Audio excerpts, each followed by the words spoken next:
l'élément clé à garder en tête, c'est la Fed se dirige peu à peu vers ce qu'on appelle un statu quo, c'est-à-dire que elle est toujours en phase de baisse de taux, hein. L'idée est toujours de continuer de poursuivre ces baisses de taux, mais elle a besoin de marquer une pause et on est en train de réfléchir, hein, ils sont en train de réfléchir et nous aussi, comment organiser cette baisse de cette période de pause, et surtout, est-ce qu'on doit avoir une dernière baisse de taux marquant une période de pause? Alors le marché, évidemment, s'interroge énormément.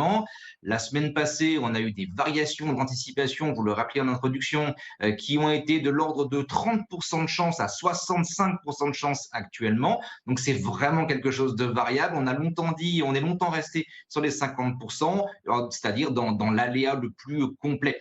On est pour l'instant dans le noir, ça c'est un élément qui est très important, c'est-à-dire que la Réserve fédérale américaine ne disposera pas, lors de sa prochaine réunion, des données normalement nécessaires pour sa prise de décision. Le rapport sur l'inflation et le rapport sur les créations d'emplois n'interviendront, ne seront publiés qu'après sa réunion. Encore une fois, on navigue à vue. On navigue à vue et les marchés se font balloter. Nous l'avons bien vu vendredi soir avec 3 indices américains qui ont clôturé sur une hausse de près de 1%. Le 10 ans américain s'est détendu. Nous sommes à 4,06 pour cette référence. Une pluie de statistiques aujourd'hui, mais surtout demain, Florian Yelpo, avec notamment des données d'inflation qui seront bien sûr particulièrement suivies, même si, comme la semaine dernière avec l'emploi, ce sont des données très retardées, hein, notamment sur la période du mois de septembre.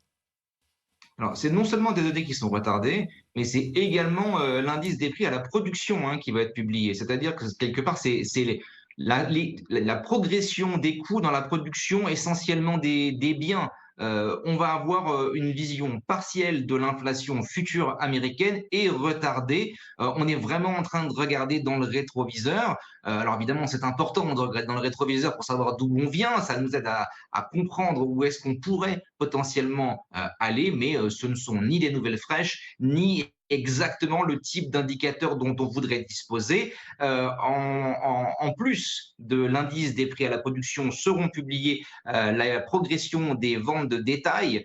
Ça aussi, c'est une donnée qui nous manquait. On sera curieux de suivre comment les ventes de détail se comportent en ce moment. Vendredi dernier, une enquête sur la consommation des ménages américains plaçait leurs intentions d'achat, en tout cas plaçait leur rumeur à un niveau proche des plus bas observés en 2022 et en 2008. Il y a de quoi évidemment s'inquiéter pour cette situation du consommateur américain, même si pour le moment, hein, les chiffres qu'on a reçus restent relativement robustes à très robustes.